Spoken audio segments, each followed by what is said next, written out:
Hey guys, how's your day going? So in Legends, one of the most steadfast rules of the Dark Lords of the Sith was the Rule of Two. A lot of us know this. It was established by Darth Bane about 1,000 years before the Clone Wars to prevent infighting amongst the ranks of the Sith and to allow them to hide from the Jedi. There was simply a master to embody the power and an apprentice to crave that power. However, some Sith decided to circumvent that by training secret apprentices outside of their primary apprenticeship. In the Legends book Darth Plagueis, Plagueis' master Darth Venomous, a Bith species, had a secret apprentice named Darth Venomous. So, to be clear, since the names are pretty similar, Darth Venomous had two apprentices, Darth Plagueis and Venomous. Plagueis was the official Sith and did not know about Venomous. Before Venomous' death, Venomous dispatched Venomous to kill Plagueis in case Plagueis ever failed. Venomous was the same species as Darth Venomous. They were both Bith, and might even have been father and son, although that's never really confirmed, just slight illusions. While he's strong in the Force, Plagueis is the stronger apprentice and the one true Sith. So, he defeats Venomous in a grueling lightsaber duel, but instead of killing him, Plagueis makes him eat a poison flower so that he can practice keeping him alive with the Force. Then over the next many years, Plagueis does countless experiments on Venomous until eventually his mind is shot and his body dies. Pretty dark, huh? Plagueis never found out how long Venomous was his master's other apprentice, but he learned that well before he had confronted Plagueis, Venomous himself had been scouting for potential apprentices. So, Venomous' illegal second apprentice also had his own illegal apprentices. Darth Bane is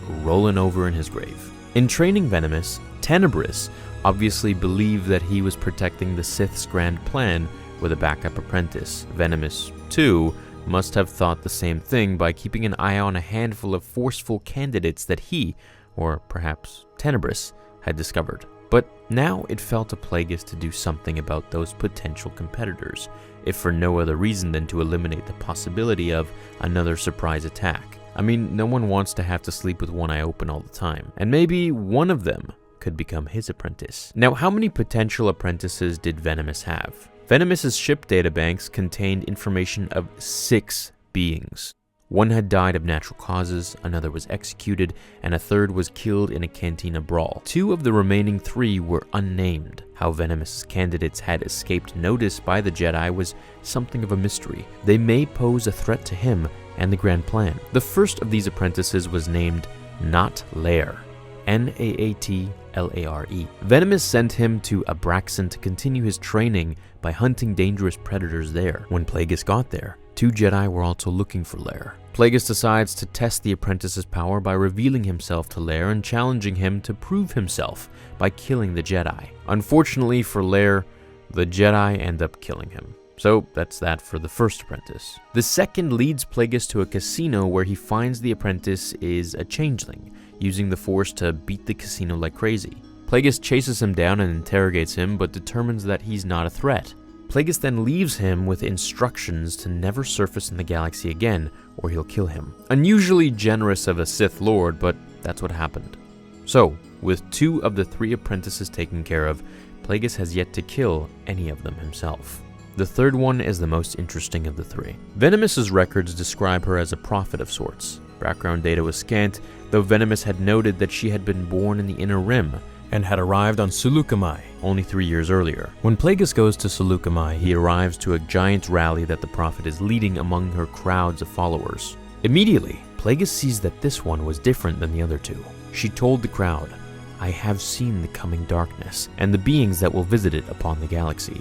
I have witnessed the collapse of the Republic, and I have beheld the Jedi Order spun into turmoil. On the horizon looms a galaxy-spanning war, a conflict between machines of alloy and machines of flesh, and the subsequent death of tens of millions of innocents." Her prediction through the Force was too true, and close to the Sith Grand Plan for Plagueis to tolerate. After her preaching, he went to her and took her by the hands to speak with her. She immediately recognized the Force in him. She pleads with him, "You wear the darkness of the future. It is I who have sought you, I who should be your handmaiden." "Unfortunately not," Plagueis whispered. "Your message is premature and dangerous to my cause." "Then let me undo my prophecy. Let me do your bidding." "You are about to." A fire ignited in her eyes and her body went rigid as Plagueis began to trickle lightning into her. Her limbs trembled and her blood began to boil. Her hands grew hot and were close to being set aflame when he finally felt the light go out and she crumpled in his grasp. Alright, so this was probably one of the coolest death scenes in all of Star Wars. I mean, just like her blood's boiling. This is crazy. I want to see this stuff in a movie. This is the kind of gruesomeness that we need to see, not just in video games. If we even get that, Force Unleashed might be one of them where we've got some cool scenes, but I feel like we need to see this stuff in a film. A darker Star Wars movie is what I want to see.